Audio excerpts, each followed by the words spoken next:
Bah, du coup, Philippe, est-ce que tu peux te présenter pour les personnes qui sont là, présents? Parce que je pense qu'il y Après en a tout ce qui certains s'est qui ne passé, connaissent j'ai un pas. peu honte, hein. Après tout ce qui s'est passé, j'ai honte Non, de pas me présenter. Tu rigoles ou quoi? Non, ben, je m'appelle Philippe Zillet et je m'occupe d'animaux, ce qu'on appelle les mal-aimés, là, les animaux qu'on n'aime pas depuis une trentaine d'années en France, hein, parce que j'ai quand même 30 ans d'Afrique derrière. Donc, puis je voyage énormément, hein, je suis dans tous les pays.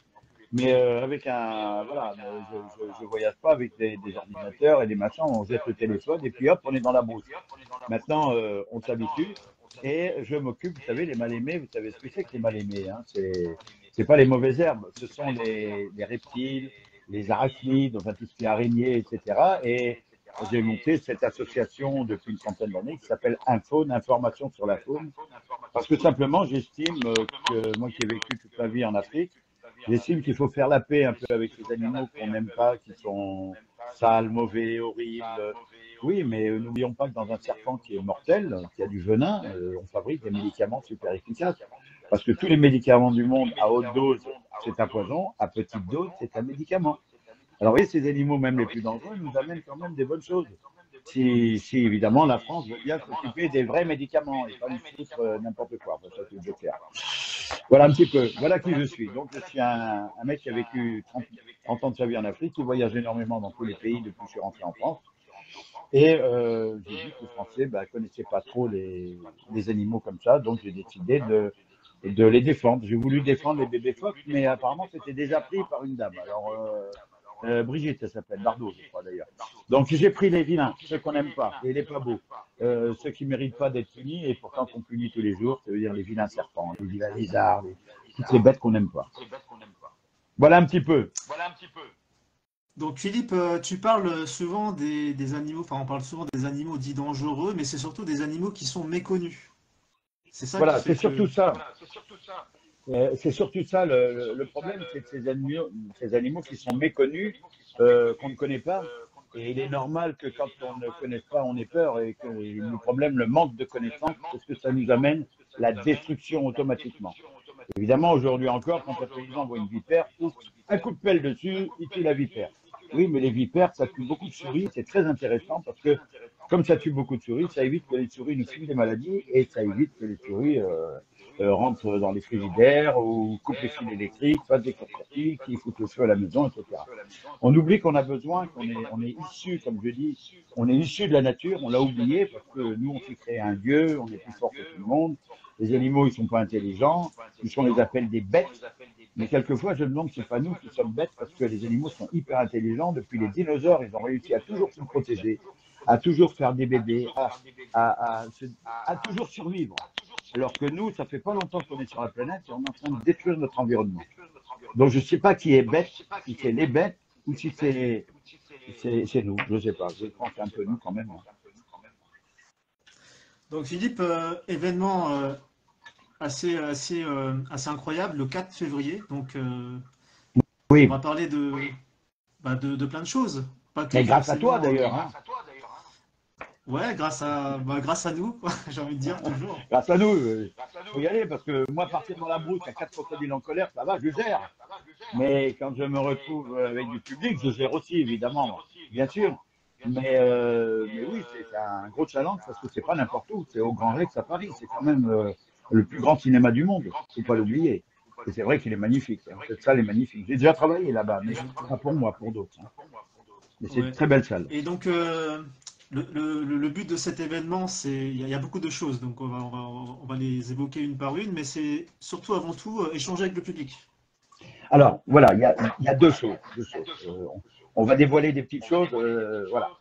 La première Pas partie tout. qu'on va faire, on va parler un petit peu de d'où je viens, qui je suis, parce que c'est vrai que, bon, on me connaît un petit peu sur les réseaux, mais bon, je suis pas quelqu'un, je suis pas Johnny Hallyday, quoi, enfin, ou quelqu'un d'autre, je suis pas quelqu'un de très connu.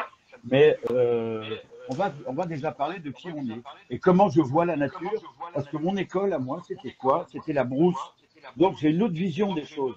Alors que ceux qui sont allés à l'école, ils ont des visions qu'on leur a collées et ils sont dedans. Ils ont complètement oublié la nature. Alors que moi, j'ai vécu dedans. Je fais des fautes quand j'écris, donc je prends le secrétaire, évidemment, si je peux, quelqu'un qui sait écrire correctement, on va dire en rigolant. Mais j'ai pas été à l'école. Mon école, ça a été les Pygmées, les Africains, les Peuls, les Bantous, les Mbro, etc. Moi, j'ai vécu, je parle des langues africaines, hein, d'ailleurs. S'il y a des Centrafricains qui sont là, qui me disent Balawing et Kogara, hein, je parle dans leur langue, je leur dis bonjour, bonjour mes amis. Voilà un petit peu ce que j'ai fait. Donc effectivement, on va parler un petit peu de tout ça. Après, il y aura un petit entracte où on verra un jeune magicien qui fera des choses, des petites choses rigolotes, parce que la vie, elle appartient aux jeunes. Et si on parle aujourd'hui, c'est comme ça va être un dimanche après-midi, amenez vos enfants, parce que le monde appartient aux jeunes, aux enfants. Parce qu'on a détruit notre planète en 50 ans, mais je peux vous le dire, et on en parlera de tout ça, et on se rend compte que simplement par la connaissance, on peut relever le défi. Non pas par les interdictions et les punitions que l'État peut nous donner, ou nous faire croire pour nous faire payer, nous faire culpabiliser. Non, simplement la connaissance, l'acceptation des différences, des animaux avec des pattes, sans pattes, des animaux avec des écailles, des poils, des plumes. On va parler un petit peu de ça. Et la deuxième partie, on va échanger. Ça veut dire que ce que j'aimerais, c'est que vous posiez des questions. Et je rappelle qu'il n'y a pas de questions bêtes. Il y a des réponses qui peuvent être imbéciles. C'est à moi de faire attention, pas à vous. Vous, ce sera de poser des questions. N'importe quelle question, ce serait super. Et si on se débrouille bien, on peut donner le secret maintenant. Peut-être que j'amènerai une petite araignée, une petite bête, un petit machin pour ceux qui sont phobiques et qui ont envie de passer leur phobie.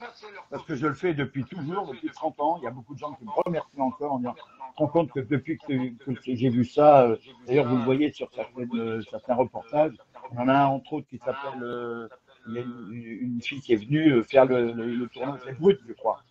Brut, Brut. ouais. Et justement, elle tremblait, elle ne savait pas pourquoi elle était là. Finalement, elle se demandait. Eh bien, elle a réussi à manipuler et maintenant, elle l'a dit à la fin, même dans mon métier aujourd'hui, dans mon boulot, je vais encore plus loin parce que des portes sont ouvertes. Parce que quand on reste derrière les portes, parce qu'il n'y a pas la connaissance, on reste derrière. Alors que quand il y a la connaissance des autres, des animaux un peu bizarres, de tout ce qu'on trouve, plus on connaît et plus c'est beau. Et moi, je peux vous dire simplement une chose, c'est que Philippe Gillet, quand il est dans la brousse, quand il fait des trucs, des machins, c'est un paradis parce qu'il adore toutes les bestioles. C'est un paradis pour moi. J'ai envie de revenir sur cette terre. Mais quelqu'un qui a peur de toutes les bêtes et qui ne les connaît pas, pour lui, c'est un enfer. À ce moment-là, qu'est-ce qu'il va faire? Il s'en aille. Ça va que, je sais pas moi, qu'il aille sur la Lune, sur Mars, mais il n'y a rien, il va s'embêter. Donc, cette planète est magnifique. Il suffit de la regarder avec des yeux nouveaux, pas avec ce qu'on nous a fait croire, ce qu'on veut nous faire croire. Vous savez, aujourd'hui, les gouvernements, ils cherchent toujours, les chefs, enfin les gouvernements, pas plus, hein, mais les chefs, à faire peur à leur peuple. Parce qu'un peuple qui a peur, il demande qu'est-ce qu'on fait, chef?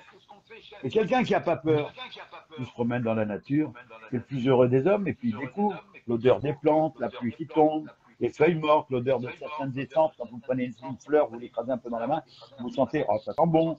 Ou alors, oh, celles-là, elles sont mauvais. Ça dépend. Il y a des champignons, il y a des animaux. Et quand on voit tout ça, mais c'est un cinéma. C'est un cinéma perpétuel. Eh ben, nous, on s'enferme et on va aller regarder un cinéma dans une autre salle. Pourquoi pas? Mais par contre, au Grand Rex, il n'y aura pas de film. Il y aura nous, hein. Vous pouvez venir quand même. Hein. Je critique pas. Mais voilà un petit peu. Vous voyez, on délivre un peu les secrets. Mais effectivement, ça marche depuis 30 ans. Je ne vois pas pourquoi ça ne marcherait pas pour les Parisiens. Quoi qu'on on a fait des expositions aussi au Grand Rex, dans les grandes surfaces comme Créteil-Soleil, des grandes galeries où on explique tous ces animaux, on mettait quelques animaux, etc. Voilà un petit peu. Voilà. Donc Philippe, cet événement, faut dire aux personnes là aussi, c'est que l'argent qui sera versé, donc du coup le prix de la billetterie, ça sera versé pour la création pour l'association déjà, mais pour créer aussi un éventuel refuge. Oui, parce que je vais vous dire, il y a une chose qui me choque un petit peu, c'est que on avance avec des lois, des arrêtés, etc. On en prend plein la tête tous les jours, c'est bien. Mais quand on dit aux gens ne jetez pas vos papiers par terre, bah oui, d'accord, mais on les met où? Ah, bah, attendez, on va vous fabriquer des poubelles. Comme ça, vous pouvez mettre vos papiers dans une poubelle. Comme ça, vous n'avez pas de. Mais on dit aux gens de ne pas relâcher ces animaux dans la nature, parce que souvent on achète un animal, vous savez bien comment c'est, malheureusement, hein, en France et bien dans d'autres pays aussi, il ne faut pas rêver. À Noël, on achète un petit chien ou un petit chat, puis pendant les grandes vacances, on balance à la tête parce qu'ils nous encombrent. Voilà ce qu'on est capable de faire. Alors vous imaginez que ceux qui achètent un jour un petit lézard ou un petit serpent, parce qu'ils partent en vacances ou parce qu'il y a un problème familial ou parce qu'ils sont obligés de se débarrasser de l'animal, ils n'ont aucun état d'âme de le jeter par la fenêtre. Donc, simplement, on n'a jamais fabriqué en France un vrai refuge. On a fait des refuges pour les chiens, pour les chats, on a fait des refuges pour les antilopes, les lions, les éléphants. Il y a un très beau refuge d'ailleurs qui souffre aussi d'ailleurs. Mais, et nous, on veut faire un refuge pour les NAC, ce qu'on appelle les mal-aimés. C'est-à-dire que ces animaux, quand ils sont chez nous, on les achète, par exemple, parce qu'on a créé l'Europe aujourd'hui. Donc l'Europe, on peut aller en Allemagne, en Hollande, et il y a des éleveurs professionnels qui vendent les bébés qui reproduisent. Mais quand vous achetez ces animaux, quand vous arrivez en France, où il n'y a plus de frontières, vous n'avez pas le droit de les avoir pour certains. Et ceux qui sont attrapés, on n'a pas le droit de les renvoyer dans leur pays. Pour des raisons, d'abord, ça coûte très cher. En plus, quand vous demandez aux Indiens, attendez, on a une vingtaine de cobras, on voudrait vous les ramener chez vous. C'est ce que vous voulez qu'ils disent, les Indiens. Ils disent, attendez, on a assez de morts, regardez vos cochonneries, là, c'est bon, on en a assez chez nous. Et oui, donc on se retrouve avec des animaux, qu'est-ce qu'on fait? On va les euthanasier. Oui, c'est une solution, mais la loi pour les animaux rares, on n'a pas le droit de les euthanasier. Donc déjà, si on veut respecter les lois, il faut fabriquer un refuge, mais un refuge, pas un faux refuge, parce qu'il y a des faux refuges qui revendent des animaux derrière. Donc c'est pas vraiment une solution. Donc c'est de faire vraiment un refuge comme on fait nous, on ne fait pas de commerce d'animaux, on évite les reproductions, mais par contre les animaux n'ont pas à subir les lois des humains, parce qu'ils ne sont pas responsables de ça. Donc à nous de les récupérer, de les mettre dans un endroit où ils puissent continuer à vivre jusqu'à leur mort tranquillement. C'est tout seulement ce qu'on fait. Et on veut faire un refuge national qui soit vraiment, qui survive. Je suis vieux, hein, je suis plus tout jeune, mais un truc pour la France, pour nettoyer la France et récupérer les animaux qui sont abandonnés à droite à gauche. On les récupère et on les met dans ce refuge. Et on a un endroit qui est sécurisé où les animaux sont dedans. Et c'est pour ça qu'on va faire des appels, de demander de nous aider à monter cet endroit. Et en plus, on va vous expliquer un peu comment ça peut fonctionner, parce qu'on peut aller chercher, vous savez qu'aujourd'hui, vous avez des tortues alligators. Si vous allez sur TikTok, chez nous, vous voyez des tortues alligators qui peuvent couper des doigts, couper une main, rien qu'en mordant. Il y en a dans le canal du Midi. On a des espèces invasives. On a déjà les ragondins. On a déjà, on ne se rend pas compte, on a beaucoup d'espèces invasives. Regardez le frelon asiatique. Parlons-en de celui-là. Pourquoi il est venu en France? Bah, vous savez, avec nos produits chimiques, parce que tout le monde me dit, vous voyez, j'ai fait une vidéo sur un frelon asiatique. Ça m'a fait quand même, ça me choque, parce qu'on n'est plus sur la réalité. J'ai eu plus de 400 commentaires, ça monte encore, hein, il y a encore des commentaires qui en parlent, en disant, oui, c'est une espèce invasive, il faut la tuer, elle tue les abeilles. Je dis, oui, c'est vrai, mais elle tue le reste des abeilles qui restent, oui, peut-être. Parce que qu'est-ce qui a tué les abeilles et les insectes? Là, ce sont les produits chimiques qu'on met dans la terre. Alors, on met de la terre pour que les fruits soient beaux, et nous, on mange des produits qui ne sont pas bons du tout parce qu'on met plein de produits chimiques et ça tue tous les insectes. On a perdu 80% de nos insectes. Vous voulez le vérifier? Prenez votre voiture. Vous partez de Paris, allez jusqu'à Marseille, en plein été. Vous allez voir que vous n'avez pas nettoyé votre pare-brise. Autrefois, on s'arrêtait toutes les 2 minutes nettoyer son pare-brise. Il y avait plein de moustiques, plein de bestioles. Il n'y a plus rien. Il n'y a plus rien. Alors, évidemment, le frelon qui arrive avec ses bagages, il dit, tiens, bah, il y a personne ici. Super, m'installe. Et il s'installe. Alors, si c'est pour récupérer des espèces comme ça qui sont potentiellement dangereuses, on accuse de ce vilain frelon de tuer les abeilles, on n'a pas oublié un petit peu que nous, les humains, on a tué tous les insectes, dont les abeilles, parce que c'est quand même un insecte aussi.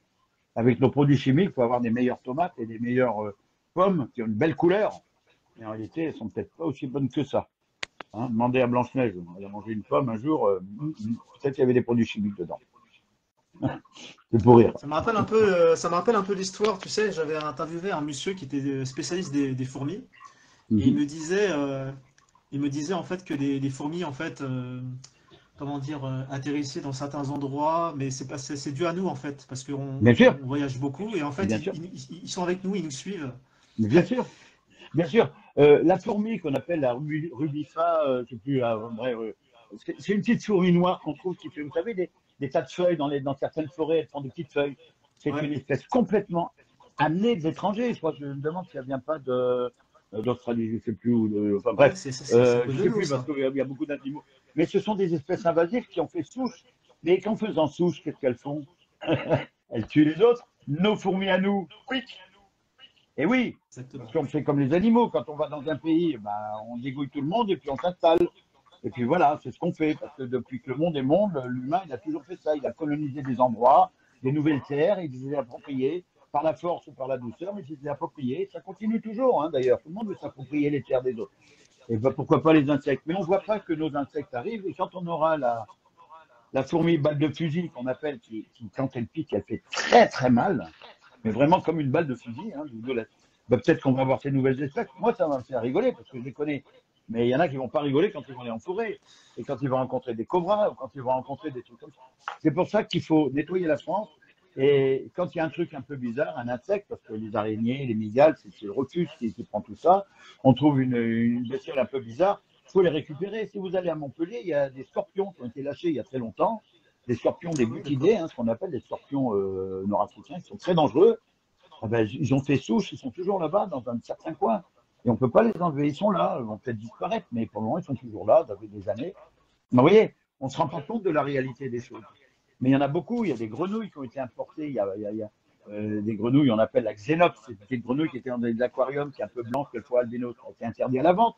Parce qu'au début, on les faisait venir. Pourquoi? Parce qu'on pouvait, si vous preniez ces grenouilles, nous on connaissait ça en Afrique, vous prenez de l'urine d'une femme humaine, vous mettez un peu dans le truc, si elles ont pondu dans l'aquarium où il y a les grenouilles, c'est que madame est enceinte. Si elles n'ont pas pondu, ben c'est que madame n'est pas enceinte. Alors, on a fait venir ces grenouilles, il faut faire des tests. Mais quand on a trouvé qu'on pouvait faire des tests autrement, ben on a relâché les grenouilles. Mais ces grenouilles, elles ne sont pas mortes. Elles font des kilomètres la nuit et elles se sont installées. Aujourd'hui, on en a en ce moment en France.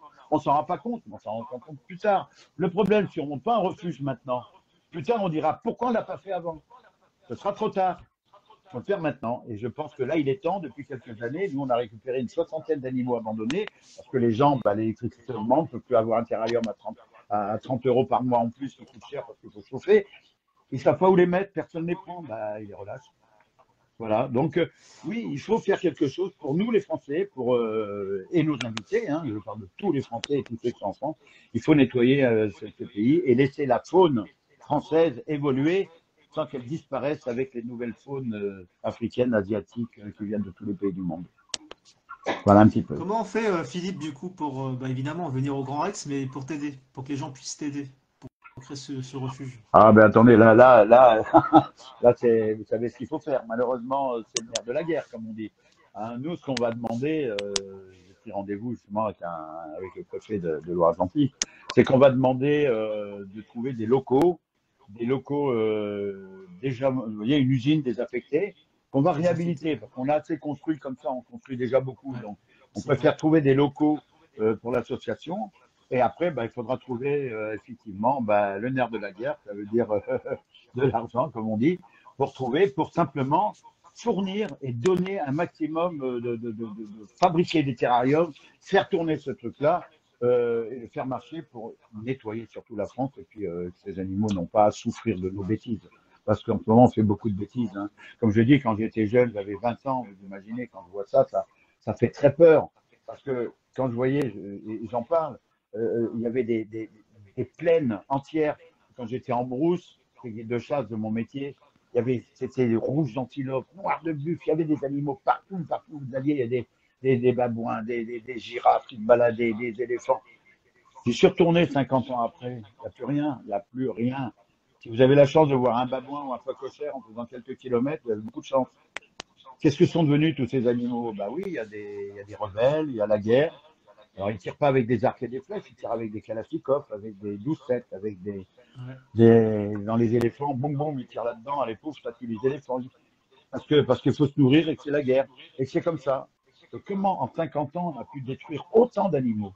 Et si on continue pendant 50 ans à faire la même chose, que nos enfants fassent la même chose, au lieu d'essayer de vivre en symbiose, parce que je rappelle que si on vit en symbiose avec la nature, on ne protège que ce que l'on connaît, il faut connaître. Pour connaître, il faut voir, toucher, comprendre. Et on va en parler au Grand Rex, justement, pour ça. Vous voyez, c'est un peu le truc. Et une fois qu'on saura que ça existe, on pourra les protéger. Mais aujourd'hui, vous savez ce qu'ils font, nos enfants? Regardez, devant la nature, ils sont sur des ordinateurs. Ils tournent le dos à la nature. Ils n'en ont rien à faire des animaux. Ils n'en ont rien à faire. Ils sont sur leur... Ils veulent voir une antilope, ils appuient sur un bouton. Ils veulent voir un lapin, ils appuient sur un bouton.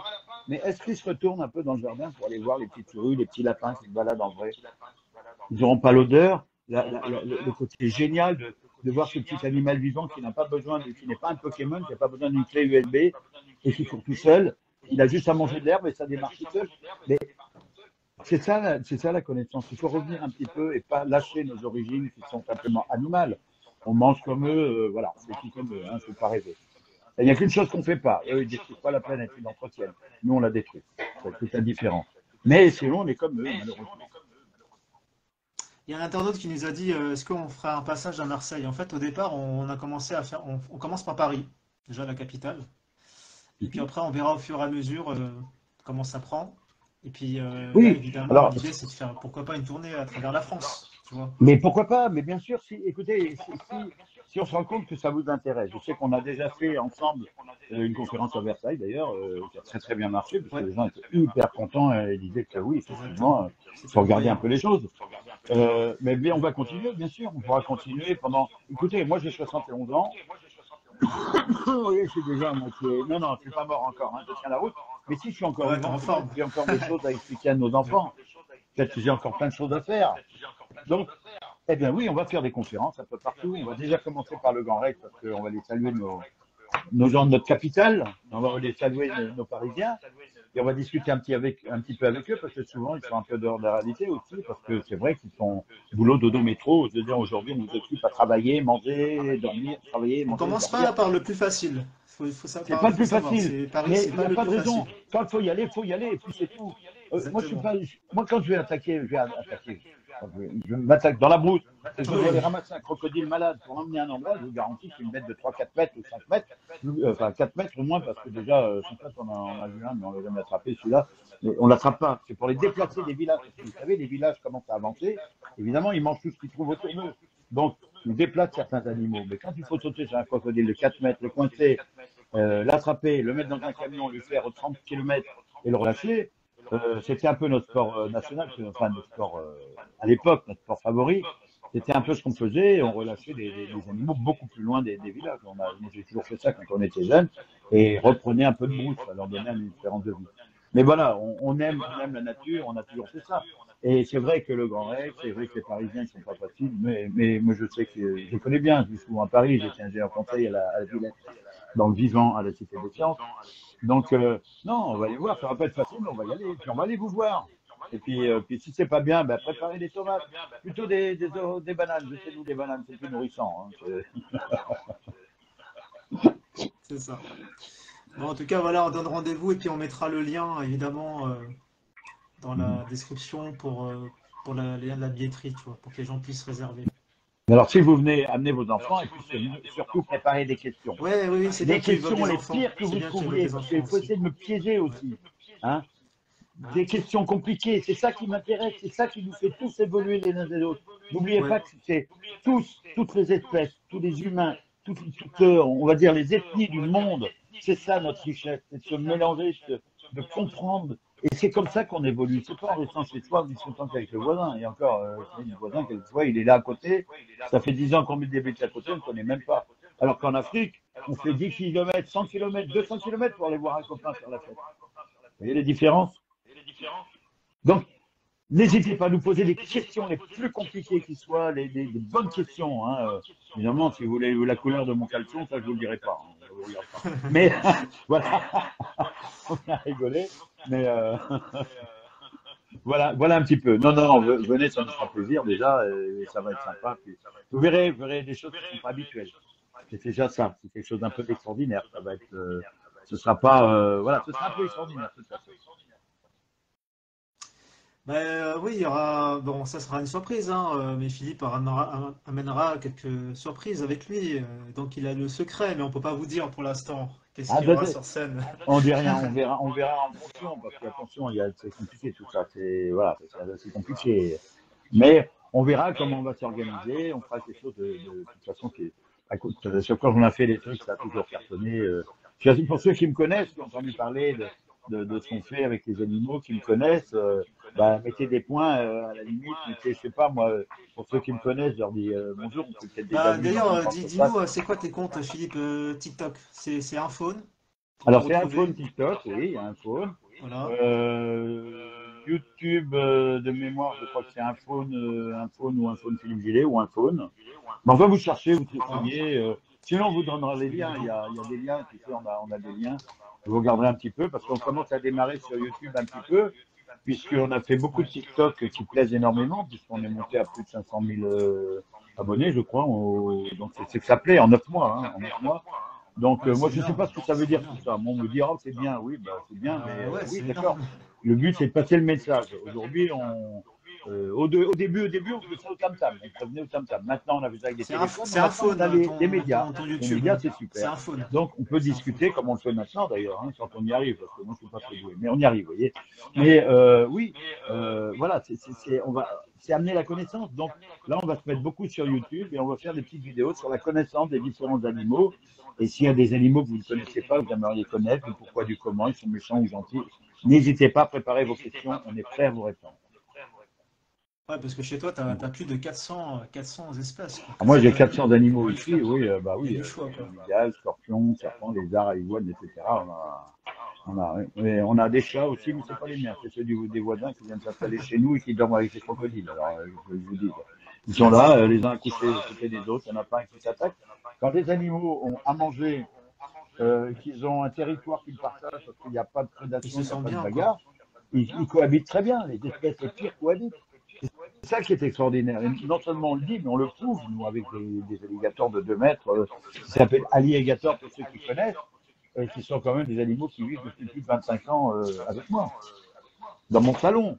Alors que normalement, ils devraient être en sac à main depuis 25 ans. Ils devraient être des sacs à main ou carrément abandonnés ou jetés, quoi. Hein, voilà, parce que c'est comme ça, ils étaient dans des élevages, ces animaux. Mais voilà, on Voilà, prouve qu'on peut vivre. plein de messages comme ça avec Philippe, du bon sens. Et puis en fait, ça nous fait aussi, du coup, réfléchir sur nous-mêmes, quoi, sur l'être humain. Ah bah, bien Euh, sûr, bien sûr. On se rend compte que la vie, elle vaut le coup d'être vécue quand on essaye de la vivre pleinement. Et ça, il faut arrêter de se donner du faire du mal et de se parler mal en disant, ouais, moi j'en ai marre des soucis. Non, non, attendez, il y a toujours quelque chose qui est beau. Il y a toujours le soleil qui se lève un matin. C'est toujours comme ça, même dans les pires choses. Moi, j'ai rencontré des gens qui ont traversé des choses horribles et qui pourtant, ah bah, ils se relèvent et ils se relèvent encore plus fort que les autres. Donc, voilà, c'est comme ça, c'est l'acceptation des différences, c'est notre richesse en réalité. J'avais pensé à toi un jour, Philippe, parce que j'avais interviewé un monsieur qui s'appelle peut-être que tu connais. C'est un Pardon. monsieur qui a travaillé avec le commandant Cousteau Mhm. et il a fait un livre sur les requins. Et Mhm. il a dit qu'en fait les requins ne mangent pas l'homme, C'est vrai, contrairement à ce qu'on croit. mais bien sûr, moi j'ai plongé beaucoup à Madagascar avec les requins, etc. Un requin, il ne cherche pas à manger un humain. Est-ce que vous allez commencer à manger, vous voyez un éléphant, vous allez lui mordre les jambes pour le manger? Non, c'est pareil. Vous êtes habitué à manger du poulet, de la viande, des choses, bon d'accord. Mais non, les requins, non, ils sont, bien sûr, si on amène des bouts de viande, qu'on les énerve, qu'on les séptique, ils vont mordre, ils vont goûter. Alors qu'un requin, il va vous mordre, mais en réalité, il va vibrer en même temps, donc il va couper un bout de viande, et il va recracher même à la limite. Ou alors, si tout le monde mange, il va avaler, mais lui, ce qu'il va rechercher, c'est des graisses. Donc, il aura l'habitude de chasser des phoques, par exemple, et quand il mord dedans, il sent la graisse, ils savent, ils ont ce qu'on appelle des petites ampoules de Laurenti qu'ils ont partout. Ils savent très bien ce qu'ils mangent, mais ils ne vont pas vous manger automatiquement. Mais quelquefois, il y a des accidents parce qu'on dégage certaines phéromones, on dégage de l'adrénaline et on rend l'animal qui se considère comme agressé, il va faire ce qu'il faut, il va essayer de mordre, tout simplement. Voilà. Mais Mais c'est fou le parce qu'il requin ne avait mange pas d'homme. Hein. il a Non, le même non. discours il a le même discours que toi, tu vois. Il parlait des requins, il parlait même des animaux, tu vois, marins et tout ça. Il disait parce qu'on connaît pas et il dit la même chose que toi. Ce sont les Bah, méconnus. C'est drôle. oui, bah oui, C'est oui, la non, même mais chose que toi. le problème, c'est que nous, les hommes qui ont été dans la brousse, qui ont vécu comme, comment il s'appelle, c'est pas Monsieur Couteau, c'est l'autre, Bah, le gars que j'ai interviewé s'appelle François Sarano. ah, d'accord. Moi, je suis désolé, ça me dit rien parce que, C'est un monsieur comme toi qui a beaucoup, il a continué beaucoup les requins, les cachalots. bah Il a voilà, nagé quand on avec eux plonge, même. moi j'ai plongé à Madagascar, mais vous savez, moi, j'emmène pas de télévision, je regarde pas la télé, je regarde pas tout ça, donc c'est vrai que j'avais Bah, visité quand t'es sur j'étais le gamin avec terrain, mes t'es sur parents le à terrain, Monaco, quoi. j'avais visité le truc de Cousteau. Voilà. Maintenant, ceux qui sont au contact des animaux ont une certaine vérité, ils voient les choses, alors que les gens, quand ils ne connaissent pas l'animal, ils en font un monstre. c'est une horrible chose. Et comme on recherche toujours un peu le petit truc qui Avec fait les peur, films en plus. on va créer, on va s'inventer. Et en plus, les films, quand on voit Piranha, Anaconda, Les Dents de la Les Dents de la Mer, Mer. oui, c'est des frissons, mais c'est pas la réalité. Depuis quand un requin va vous courir derrière pour vous mordre? Non, il y a combien de fois, il y a des gens qui ont baigné, il y avait un gros requin de 3-4 mètres qui était à côté, qui est passé, il les a ignorés. Moi, ça m'est arrivé, d'ailleurs. Ça m'est arrivé qu'il passe à côté de moi. Il est vu passer au-dessus de moi parce que j'étais en plongée. Attendez, il m'a ignoré, mais quand il a disparu dans le fond bleu, c'est là que j'ai commencé à regarder partout autour de moi. Il n'est jamais revenu. Hein. Il est simplement passé, voilà, bon, point barre, il n'y a rien de grave. Quoi. Donc, il n'y a pas eu que ça. Hein. J'ai eu des tas, on peut en parler, si vous voulez. Au moins, je peux en parler, approfondir un petit peu ces choses-là. Mais comment on se comporte? Et la façon dont on se comporte est très importante pour les animaux. Parce que nous sommes le miroir des animaux, que je dis toujours.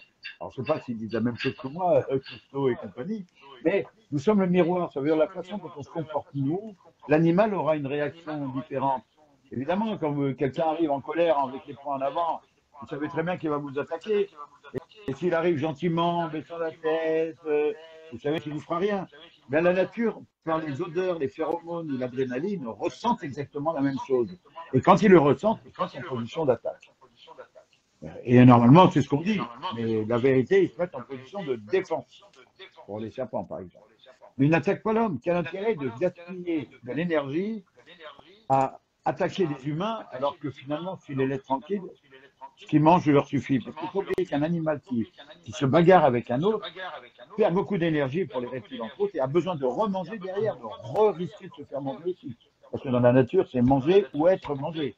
La nature, elle est naturelle, elle n'est pas, c'est pas bisounours, hein. Bisounours, c'est autre chose, hein. Il faut oublier ça. Hein, ça, c'est bien pour les petits enfants, mais pas pour nous. Bon, bah, en tout cas, Philippe, c'est top. Bah, en tout cas, on va pas en dire plus parce qu'on va garder la surprise, mais on donne, en tout cas, on mettra les liens pour le rendez-vous, le fameux 4 février à 17h. N'hésitez pas. Voilà, n'hésitez pas. Hein. Et surtout, préparez vos questions parce que on va se regarder dans le blanc des yeux. Je vais pas faire le clown non plus. Hein. Je vais éviter. Hein. Je vais pas faire de trapèze.